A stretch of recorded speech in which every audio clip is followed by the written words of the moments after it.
Again, I want to tell you thank you again for coming today and join us as we talk a little bit about vocabulary instruction in science. Vocabulary is so important, not just in science, but across all of our content areas. It's a very, very vital piece of what school has been for a very long time. The issue about learning vocabulary, though, sometimes is maybe some of the strategies that are most familiar to us are not those that are the most effective. Example, maybe this is how you learn the vocabulary. Every Monday, a teacher said, my 7th grade science teacher would have us copy a list of 25 words she'd written on the board. We then look up the textbook definitions and copy those down. Then for homework, we would rewrite each word 7 times, and then we would be tested on them on Friday. Maybe that sounds familiar to you. Maybe that's kind of how you did vocabulary. Maybe even that's a strategy that you've seen done before as you had started your teaching career. The issue is this really the most effective way? And effective by, the students actually have a grasp of what the word means, and do they understand the word then with this particular strategy? Even though it's a time-honored strategy, does it really work? Is it something that's going to stick with the students? I know this is something that I did growing up, and I wonder how many of the words I actually understood and kept in my vocabulary and began to use then after we wrote those 7 times, or those 25 words, or I was given the crossword puzzle to put together concerning those words. All of which are still things that we see used in classrooms today. So what I really want to do with the time that we have this afternoon is talk a little bit about why instruction is important and vocabulary is important.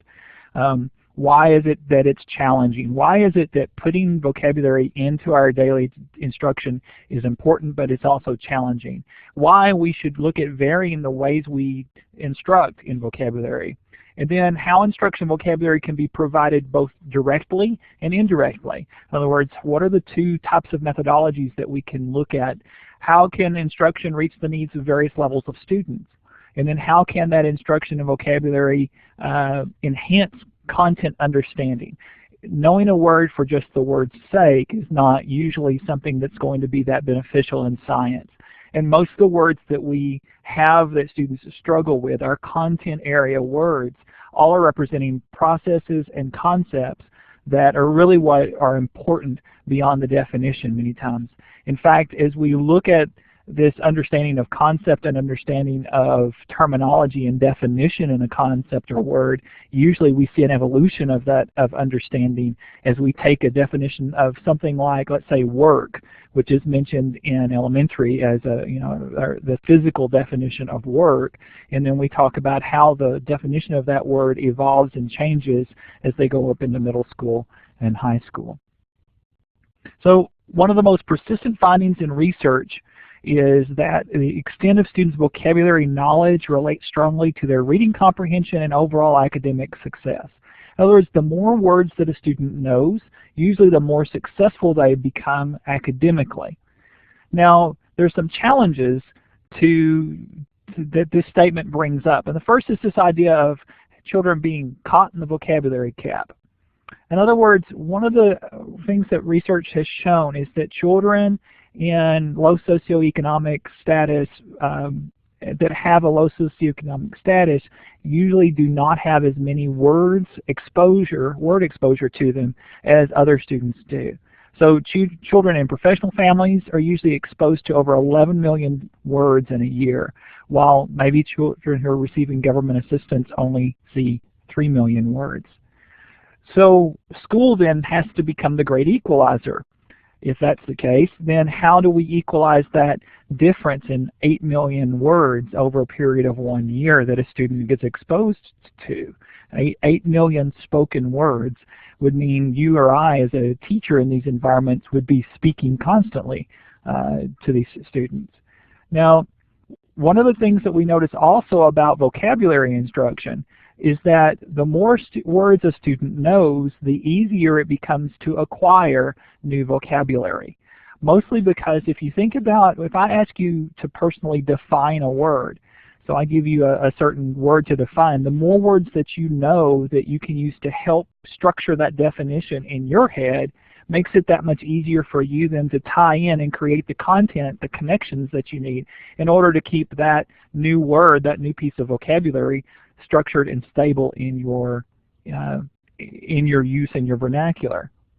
So that's a very important thing to keep in mind. Also, that word meanings, in other words, are not just unrelated bits of information. They're actually parts of larger knowledge structures. Most of the words, whether they're science or they're ELA words or they're social studies words or ones used in mathematics, all actually relate to some sort of concept. And so that means that the meanings of them are also interrelated to other concepts. We have to put the word not only as a word in its as an island unto itself in our understanding. So take all of these ideas, and then with the idea of how socioeconomic status affects the number of words that a student may hear, take that idea in association with the fact that words are tied directly to academic success, and words are tied exactly to the ability to enhance vocabulary. And what we get is something that research is actually called the Matthew effect. It's this idea that those who have more will get more, and those who have less have a harder time getting more. And so that creates a very big challenge for education. It tells us that those students who are usually dealing with poverty, dealing with challenging circumstances outside of our classroom, many times are those who are also coming in with less vocabulary and less word knowledge for us to hang new words on, and makes it that much more difficult for them to acquire new words. Does it make it impossible? It just makes it that much more challenging. Another challenge that we've seen in vocabulary is with the increased emphasis on phonemic awareness and phonics instruction in our elementary schools. Nothing wrong with this. In fact, more children are learning to read because of this increase in phonics instruction.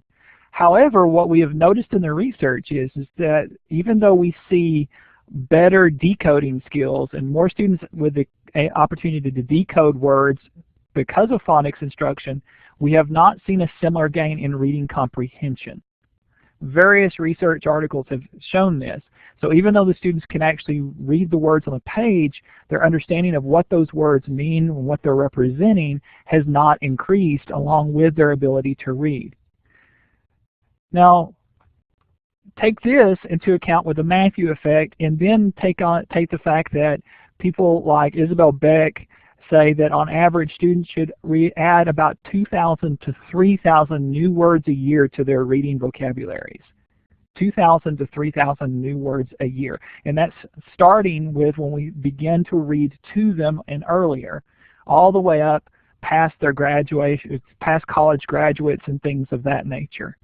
How do they do that? 2,000 to 3,000 new words a year. Now, some of those 2,000 to 3,000 new words fit into what researchers call word families. So like if I teach the student the word laugh, would they understand laughing, laughed, laughter? Probably. But then you get into challenges to word families like the word laughing stock, which doesn't exactly mean the same as the word laugh. And the other challenge with that is that if we look at the number of word families usually covered in grade 3 through 9 textbooks, we see about 88,000 different distinct word families. That means 12,000 word families per year. So that significantly more word families in some ways than we see actually new words. Also, there's a big difference in the way we usually have oral communication versus written communication in the things and types of information that's passed on to students. Many teachers say, well, all I have to do is, speak these words in classroom and my students will understand it. We'll use the vocabulary alone and that will help us. And using the vocabulary is not a bad technique, but I wanted to share this research with you from 1988 that talks about the frequency of word use in major sources. So these are what we would call rare words per every 1,000 words that you see in the text or in the material. So rare words are those words that come up every so often that maybe students would struggle with, or you would struggle with, you would look for context clues with. And you'll notice that college graduates, in talking to their friends and spouses, about 17 words out of every 1,000 words that they speak might be considered rare. If you're listening to a court case, you may see about 28 of those words. Now, look at some of the other things we see, like primetime adult and children's shows. Maybe even more rare words used during those than we hear spoken in television. And then move up into the printed text and notice things like adult words, adult books, and children's books in particular. Notice 30 words per 1,000, but then notice scientific articles, which is about the closest thing we have to a science textbook in this case. 128 words per 1,000 are considered rare words. So anytime we start getting into any science-based text, you're going to see the increase in the number of unfamiliar words go up. That's probably the same in any academic area. But also, we deal with vocabulary in school that is very different usually from what's spoken. Students don't usually hear the same terminology at home that they might hear when they're attending school. So, in fact, if we looked at just the words that we see in textbooks, research tells us that students would be required to learn about 3,500 new vocabulary words just to comprehend their science textbooks. So where do they learn these from? Can you teach in 1 year 3,500 brand new words to a student? Direct teach it. And that's really the issue that we run into, is how do students learn all of these additional words, whether it's science, it's math, it's ELA, or it's social studies. So first thing to think about is that most of the learning of words probably actually comes from incidental learning. So we expose the students to these new words as we try to give them reading materials, video that maybe includes those words, that have rich and complex vocabulary inside them, either by being read to or their own reading. Of course, read to probably as they get a little bit, as they're younger students, as they're doing their own reading as they become older students. Incidental encounters, though, don't give you the depth and specificity that you sometimes need when we start talking about specific science terminology. So incidental learning isn't going to get it covered. There's going to have to be certain words, certain times where our instruction on those words is intentional. It's explicit. It is something where we do have an assignment based solely, or an activity based solely on the learning of new words. So that's important. So where can this intentional instruction help? Well, it benefits all in students. Especially it's important for those students who haven't developed decoding skills yet, because you can develop the decoding while you're working on that. Now that's typically a very early age, we're talking K3, K4 students, but sometimes we have struggling readers. We will encounter those, especially in 4 or 5 in the middle grades and on into high school. So it's very important to teach that. It's very important for intentional instruction to include things like word learning strategies. How can I learn the meaning of a word through context? Are there certain ways I can break down a word and look for it in morphemes, which we'll talk about later? Strategies like that become very important. At any point in vocabulary acquisition, we can expect about 2,000 to 3,000 words that a student needs to be learning. Now, this is a good thing, because what it means is as teachers, we could sit down and say, you know, for science, there's this set of words that we know are very important for a student to understand based upon our standards, based upon that. Now, studies also have shown that these root words that basically develop the families of words that we're trying to work with, that it should grow as students grow. So as students throughout each year get about 2,000 to 3,000 root words, they should be able to enter college or enter a post-secondary environment with about 11,000 to 14,000 of these root words. So that means, you know, like we showed earlier with the laugh and the laughter, laughing, where they then have a fairly solid grasp of the language prior to entering college. And then after graduating from college, that number goes up even more. So the issue is again, you can't teach everything with direct instruction. I can't put, well, I've got 3,000 words to cover, so that's, let's see, I've got 36 weeks. So that's about 100 words I'll write up on my board every week for them to do, and we'll test over about 100 words. That doesn't work. If you've ever tried to study for the SAT test or ACT test that way with those lists, that's a very difficult thing to do. So we can't really direct teach every word that the student needs to understand in science. There has to be some pecking order to figure out what words are important. So that's really where we figure out, okay, what are we going to use incidental teaching methods on? What are we going to use direct teaching methods on, explicit teaching techniques on? And then how are we going to allot our time to where we make sure that students are actually addressing the words that are important? Well, let's open our textbooks. And I don't mean that for, you get it. I'm talking basically figuratively and somewhat literally in the fact that what we really probably need to do is start with those resources that we're using in class. And for most of us, that is still a printed text of some sort. It may not be a physical textbook. It may be virtual. But we have some sort of text that the student has to come in contact with. One of the things that I'm really interested in seeing happen in a science tech classroom is to see us swing back to using more text in the instruction of students. And I'm not saying that we completely and totally abandon hands-on. In fact, there should be no abandonment of hands-on. That's still, experiential learning still works. But the thing is, I think we've gone so far away from using the textbook that it's actually affecting students' ability to read and comprehend science text. They're not coming exposed with it enough, and so working in a science or a technical type of textbook or some sort of text that involves technical aspects is very challenging to them. And it's affecting their ability to not only read technical information, but then to write in an expository fashion with that, using that particular, and they're not exposed to that style or format of reading. So it's very difficult to them to then use, have a frame of reference to help write with that type as well. So I want you to consider a common science textbook. And so first, think about which words have the most frequency. So if you're looking through your science text, you're trying to figure out, well, what words are important here, which ones show up the most? And that's a very matter-of-fact kind of data-driven way of doing it.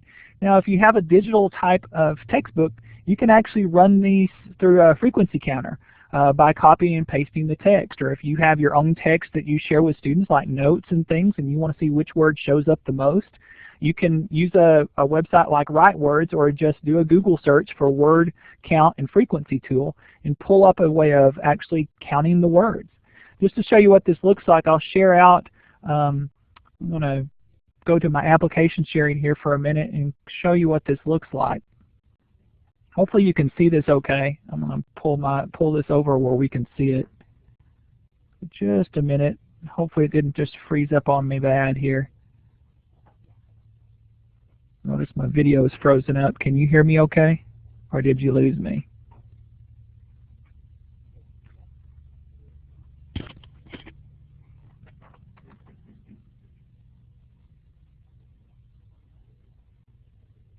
Okay, I'm back. Sorry about that. I think we're having a little bit of an interesting issue with this webinar software, but I think we're up where you can see this now. So this is just a Google page that has writewords.org's link to it, and I'll show you what I really want to show you is just pull up a chapter article here from ck12.org. If you're not familiar with ck12.org, it's basically an online textbook, series of online textbooks that you can pull by concept or chapter, and you can actually build your own textbooks from them. And all the information in it is editable and open source. So it's really a very useful website, and I encourage you to explore it if you have time. I've brought up one of their concepts on scientific processes. So maybe this is what I might be interested in the student reading. So if I just copy the text from this page, let's say, and I'm going to go back up to Write Words here. And when I load Write Words up, I can actually then type in that word frequency. And in this particular article, this is the word frequency that I got. So you'll notice certain words come up a whole lot, like of, to, in, is, the. But then and then words like scientific, investigation. So there's a variety of different word types like that that I can look at and see, okay, well, which ones are more common? Well, if the is the most common word, do I need to give the definition of that? Well, probably not. And kind of goes back to something else that we need to look at when we're talking about this. So let me go ahead and go back to our presentation for a minute here. Take just a minute to switch back. So first thing you need to understand is that there are certain words that we use that are basically functional words. And these make the language coherent and understandable. Those are words like are, that, a, and, the. In our list over here, a, of, to, in, is, and. Most of the top words, the most common words there are functional words. And there's about 100 or so of those words in the entire English language. And they do actually account for 50% of the words that we see in our text. Students get those words usually through oral language development. So if you have ELL students that you're dealing with, or LEP students, be thinking about that these are words that usually come from the speaking of the language, not so much from official reading or writing. They're also the ones that usually hang students that are in that particular boat up because they're grammatically based sorts of words. Now, almost every other word you're going to see that isn't part of these 100 then are content words. And that's pretty much everything else. Significantly more than just 100 of those in our English language. One resource said virtually unlimited because we have new words that come into the vocabulary every year. 20 years ago, 25 years ago, if I told someone I was going to Google them, they would wonder if they needed to go get the police. And not exactly the same anymore. That's just part and parcel. We also need to look at usefulness. Isabel Beck has a three-tiered approach that's very useful in figuring out which words in a piece of text or words we're studying are the most useful. Tier 1 is what she calls basic words. They don't really require us to instruct students in them. In this case, maybe the words he and that, flake, maybe those are not exactly what would be considered very, they're words the students should already understand. Tier 2 words are words that appear with very high frequency across a variety of domains, and they're crucial when using mature academic language. So maybe in this case, a Tier 2 word that we see in our text is the word scientific and the word investigation. These are common words that show up not just in science, but they also show up in other areas as well. We could probably include the word scientists in this because in some ways scientists and scientific are both of the same family. They're basically coming from the same group. Tier 3 words are quite low and often limited to specific fields of study. Now let's think about the word isotope, and we're going to come back to that one in a minute that's used as an example on this. Also, if we go back to our science, our word counts that we used on that scientific processes item from CK12, maybe the word magnet. Although it's got a fairly high word count, how useful is it right now? If we looked at that piece of text, it's talking about scientific processes. And it may be that this word magnet is important to understand examples that's being used, but maybe not to the direct content that we're teaching at the time. So maybe this is a Tier 3 word at this specific moment that we're going to be looking at. So how do I decide if a word is a Tier 2 word or a Tier 3 word? Well, you can answer that. If you can answer yes to these following questions, chances are it is a Tier 2 word. And that is this a generally useful word? In other words, is it a word that you would see happen a lot in an academic setting? Does the word relate to other words or ideas that the students know or have been learning? And is the word useful in helping students to understand the text? If you can answer yes to these 3 questions, chances are you're dealing with an actual Tier 2 word. If not, it's a Tier 3 word. Now, when working with students, your priority should be dealing with Tier 2 types of words. The issue is, in science, is where would you classify words like isotope? Because the problem we run into with words like isotope is that those are maybe very relevant to what we're studying. Let me show you an example. I'm going to go back to my web browser for just a minute and share it out, hopefully. Maybe, if it'll let me do it. Okay, I'm going to go ahead and see if I can share out that browser again. It may take it just a minute to click over and work. There it goes. So I've got another CK12 article here that I want to share with you, and this was one actually on isotopes and atomic, changing the number of neutrons. It's on isotopes. So this particular piece of content deals with isotopes itself. So I did the word count on it. And I'll pull that up here as well. So here's the word frequency. So notice when we look at the frequency, you've got the word number listed 39 times, the word isotopes listed 24 times, the word neutrons 23 times, protons. You see, this article in particular has a lot of what we would call probably the standard types of science vocabulary words that we usually see. So in this case, is isotope a Tier 3 word or a Tier 2 word? Well, if you talk to ELA folks, they might tell you that it would still be classified as a Tier 3 word because it's not used across other academic areas. But if you talk to the science people across grade levels, they may tell you that it's a Tier 2 word because it's still very useful for students to understand what that word means as they develop in content across the grade levels. It's also a very commonly used word for this particular text. So if a student doesn't understand what the word isotope means, then it's probably going to affect their ability to understand the text. Now maybe they're learning about isotopes, and so that's how they can kind of get an idea of what you're going to instruct them in it, and so maybe that's how they will actually learn that vocabulary term.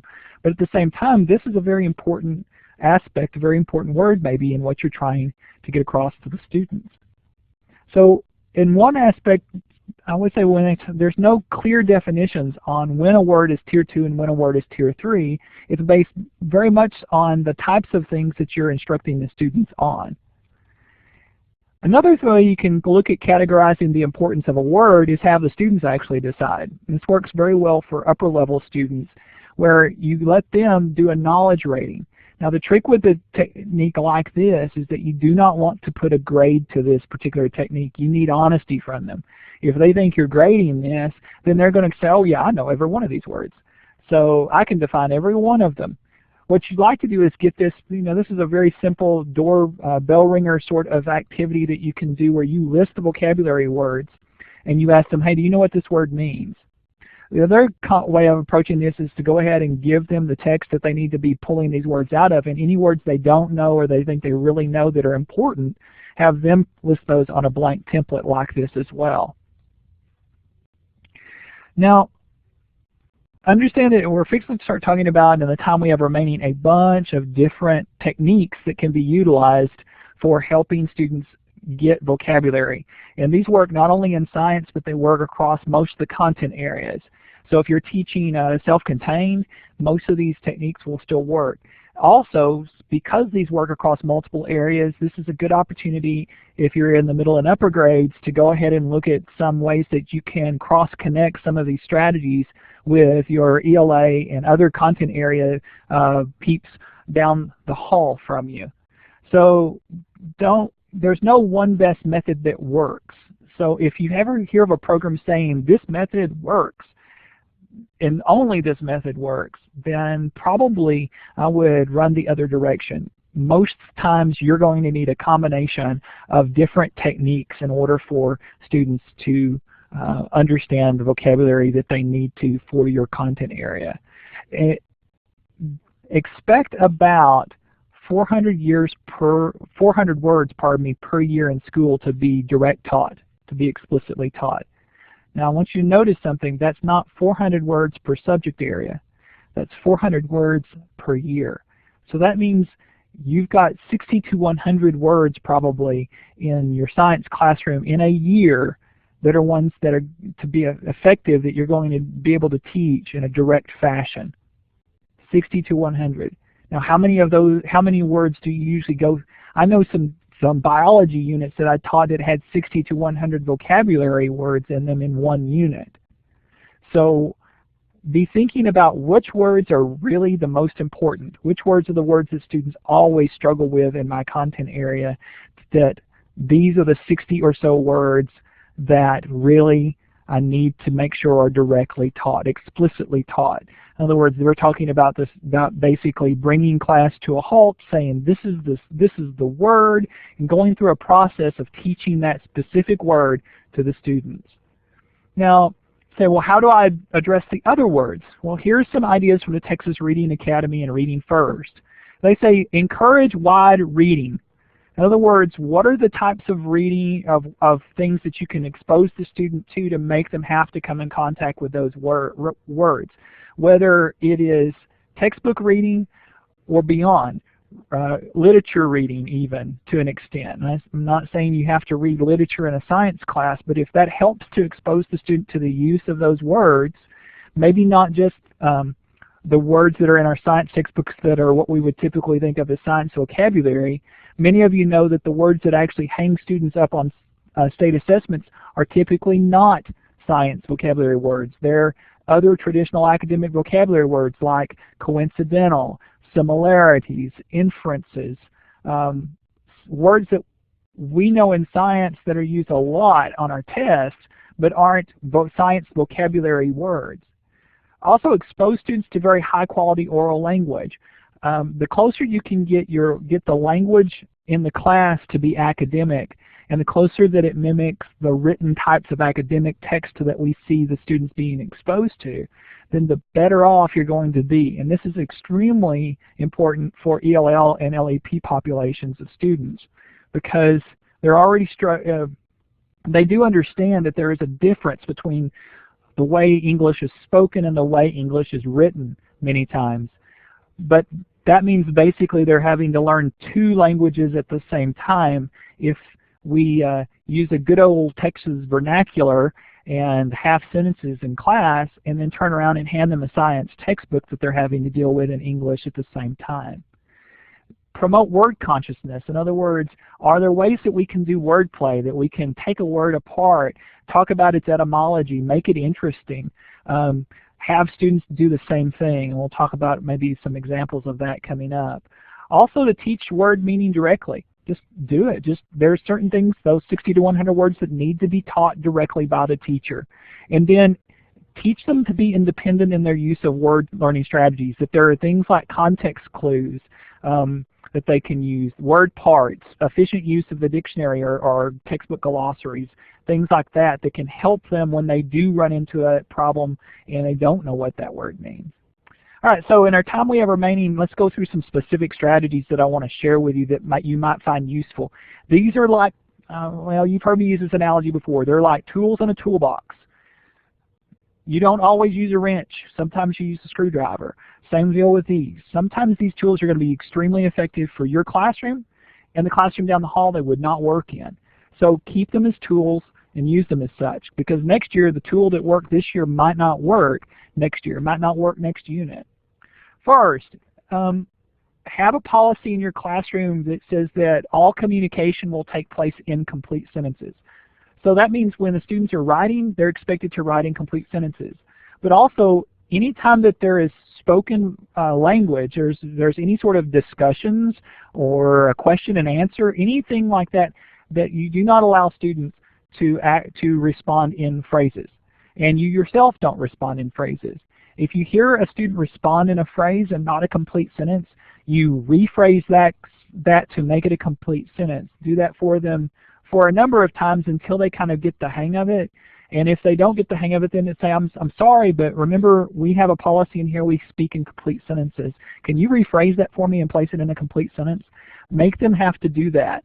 What that's going to do is it's going to bring that academic language, that academic reading, academic speaking closer to academic reading. You want those two to be closer to one another. So this is just one quick strategy that will help that considerably. And we talked about word consciousness, but taking care of making sure that students understand maybe the subtle differences between words, as well as the fact that that certain words can have different meanings. Like I'm thinking about the word work. Again, like we mentioned earlier, that has a very specific meaning in science that is not always the meaning that we see used in commonplace vernacular.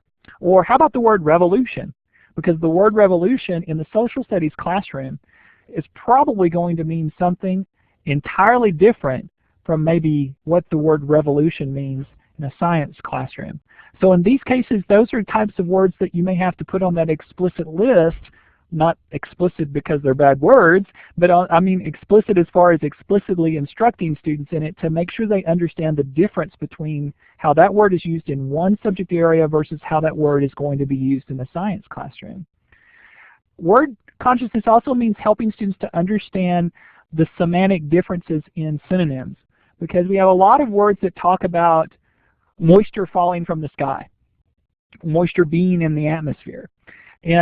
But there's different words that are used to talk about that, and there are slight and subtle differences between them. I don't talk about a downpour and a mist as being the same thing. And so having students kind of understand this, this is called semantic steps. You can actually use like a stair step to talk about, okay, if I start with a tier 1 word, a word I know, what are some words that we can fill in the steps that show me a progression? Other students really like this idea of using a thermometer or a temperature gauge, where we talk about a degree of degradation that's taking place between each area as we go up, in this case, from downpour to mist. So you can allow them to actually take those and put them in some sort of frequency that allows students to see that not those words don't all mean the exact same things. They actually do mean, they have slight and subtle differences. A common technique that we see used a lot are word walls. Now, I want us to think a little bit about this because I know certain districts have, quote, required word walls before to be hung up. And word walls run the gamut. You can do a Google search or Pinterest search for these and see hundreds upon hundreds of ideas for using word walls. Some of them are ones like these that, list a term, put a vocabulary underneath it. Other ones I've seen, they put the word on one card and they change the cards out. Here's the only thing I want us to think about when we're using strategy of word walls, and that is that a word wall really needs to be something that it becomes a resource for students who need it. This is a differentiation technique and a leveling technique that can be utilized in the classroom.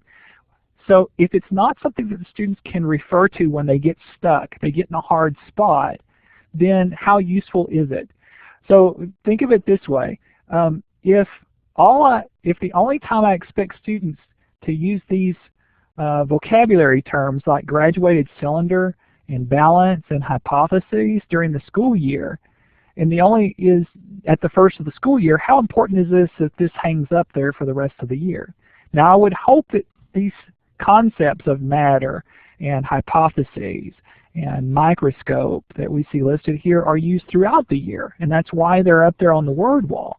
But if that's not something we're going to really focus on the entire year, should we be taking up real estate on our wall with these sorts of things?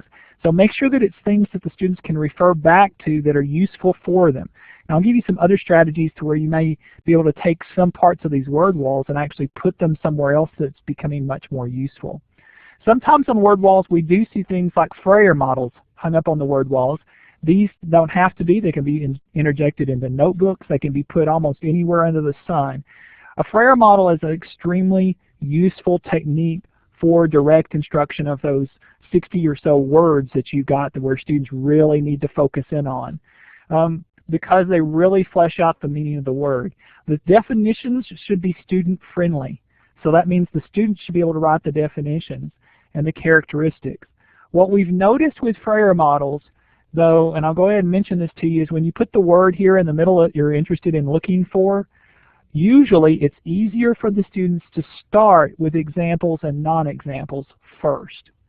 So I would say go ahead and make sure that if you're working with Frayer models, start with examples and non-examples unless there's something that makes you really think you need to start with definition and characteristics. We found it's easier for most students to come up with examples and non-examples of the use of the term or the term itself and the concept it represents. Then from there develop characteristics, and then from there as a class or as students to create definitions. That's the best approach probably in the use of this particular concept map in the construction of good vocabulary. For ESL students and for yourself, sometimes just Googling for an image of the concept. Sometimes getting an image that kind of somewhat goes and helps mentally stabilize the concept or the vocabulary term you're talking about is very important. Another one along that way to help with kind of visualization is using realia in the classroom. This is an example of a realia placed on, I guess, a word wall where we've got the letters of the alphabet, and in small Ziploc bags underneath you'll see something that is real that helps with the understanding of that word, like insect in this case, and they've got, even if it's just a plastic toy one placed in there. Video can be used for this as well, something that helps level the experience, the experiential playing field for students in your classroom. And students then can record that information on things like graphic organizers that can be placed in their notebooks and journals. So the idea of writing a term. This is the word that I know we can use. Here's my term. I want to describe that word, the student-friendly definition. At this point in time, what's my understanding of the word? Do I not really understand it? Do I really understand it? Can I draw a picture or a diagram of what that term is representing and what does it mean? Another really important and very simple technique that you can then check and see what do the students really know about the word. These, as well as note cards and such, can be placed on a ring with a hole punched in them, and you've now created vocabulary rings to work with students. These are flip cards, and we've used these for ages. But placing them on a ring like this, you can put the definition on the back. For certain students, you could put those images from as well. They're very helpful, and they become kind of a handheld help for students. A lot of the stuff that you see put on word walls, it's easy to put them into these vocab rings and have them handy. For certain students, you might want them to use those vocabulary rings on every activity and make them their own, be able to put their own vocabulary words in them. This is especially useful with ESL students. With others, you may have them use them for a little while and then say, okay, on this particular assignment, you all are not allowed to use the vocabulary rings. Other students might be.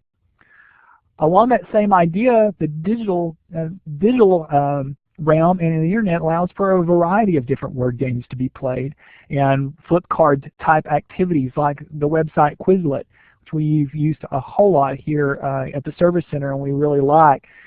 Same deal, it's a digital version of those good old index cards that we used to study vocabulary terms with, but you can do a lot of different things with them.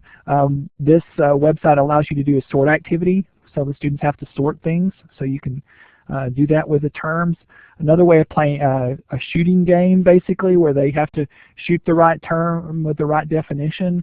So a lot of things that you can do off of a website like that, and a way of kind of trying to make the students have to engage the vocabulary more. One that's been a very traditional method of us looking at working with vocabulary or morphemes, word parts. Things like knowing that the prefix bio means life. The prefix mono means one, and you can download lists of these morphemes from all over the internet, provide those to the students as lists at the beginning of the school year, and then allow them to use those lists as a resource. So when they encounter a new science word, instead of just giving them the definition, tell them, okay, well, let's see if we can break this word into parts. Can you figure out what that part might mean you know, using our prefixes and suffixes lists or morphemes lists, and now tell me what you think that vocabulary term might mean. For earlier grades, teacher read-alouds are a very common thing, where teachers are reading the book aloud to students. This does help students actually focus on important words, but it's not sufficient enough by itself to build vocabulary or reading comprehension. I know this is a common strategy that's used. There's nothing wrong with reading to students. In fact, it does help in some ways to get their vocabulary, the number of words they know up, but it doesn't always assist them in knowing what those words mean. So they're going to have to relate those new words that you see in the text and the literature that the teachers are reading back to existing words and ideas that they've already covered. So other thing is to point out context. Context clues are one of those things that students need to be able to use as a strategy. So one of the ways that you can do this as a teacher is show them how you do that during some sort of read aloud technique, whether this is for elementary or even up into the high school. Up to this point, we've been referring to the processing which light energy is used to make food simply as a food making process. But it is an important process, has its own special name, photosynthesis. Maybe that's what your textbook says. Well, let them know, well, what's this word photosynthesis? That's a new word. I don't know what that means. Oh, you know what? If I come back up here and read this again, reread it, I realize that, oh, processing which light energy is used to make food. Ah, there's my definition. So talk to them about that, especially when you're introducing new text to them about a material. Show them that, oh, by the way, I can sometimes find the definition for particularly for science type words in the text itself, and it's usually located, unfortunately most of the time it's written just like this. We get the definition first and then we get the actual word. If not, it says photosynthesis is, and then it gives the definition. So talk to them about looking for that magic word is sometimes for context. A way that you can, once you get them doing something like that, another process you can use is called click and clunk. This is where you can instruct students to have a process by which they go through and they read a passage and decide whether or not they truly understand the words and the meaning that are coming from that. So at the end of the sentence, they should ask the question, did I understand the sentence? If they didn't, then they say the word clunk. If they did, they say the word click and they keep reading. At the end of the paragraph, they should say the question, what did the paragraph say? Do I understand the main idea? And same thing, if they don't get it, say click, say clunk. If they don't get, if they're ever saying clunk, they need to go to some sort of reading checklist that you've developed for them. And this is an example of one with, okay, if I'm hung up, what are some things that I can do to not be hung up and not where I can understand this sentence? In this case, maybe it's rereading the sentence over, reading the next sentence, reading the sentence back, looking for the word in the glossary or dictionary, you know, asking someone, what does this mean? Now, having a lot of verbal clicks and clunks taking place in your room during a reading time might be very difficult. So you could use something like a two-color counter or some other nonverbal method where you could watch and see which students seem to be consistently hung up and which ones might need your interaction in a classroom full of kids. Teach them SLAP IT. This is an acronym that's helpful in reminding them how to go through context clues. Tell them to say the word, look for clues. Is there any clue in the text that helps? Ask yourself what the word might mean and think of another word that expresses a similar meaning, and then put that word in the passage in place of it. Say the word, look for clue, ask yourself what it means, put the word in the passage. SLAP IT. So it's a real easy way to keep up with helping them get a context strategy. As a teacher, think about ways that you can develop a series of steps to help students, especially with those big key terms in your content. Marzano says it this way: you need to be able to provide a description, explanation, or example of the new term. If this is one of those big 60 words that need to be explicitly taught, then first step is to explicitly teach it. Say, this word is this. It means this. Repeat after me. Have them repeat the word. Have them to mark it out in syllables. Clap it if they want to. Do something along those lines in order to make sure that the students get the initial understanding of what the word is. have them then restate it to you, draw it, write it in their own words. Again, use the Frayer models with it.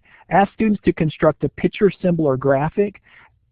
Then have them have to write using that word or do something with that word periodically through the unit, not just that first day when we're introducing this new word. They have to discuss that word with another person, use that word. Involve them in using the word during games, allow them to play with that word.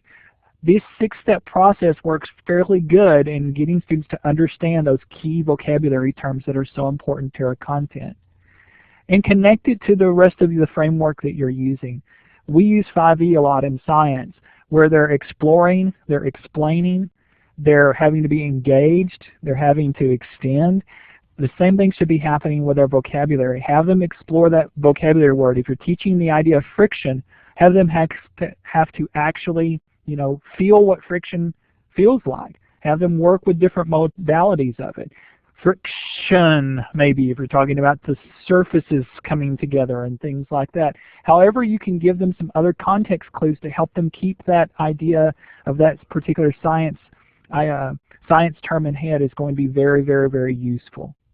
All right, so some strategies to end with. I know I'm a little over time today, so I'm going to go ahead and stop a recording. And again, thank you for participating in today's webinar. If you're watching this on YouTube and you want to participate, remember you just go to the Region 14's website and you'll be able to get a listing of our current webinars there. And if you're here live with us, again, we sure appreciate you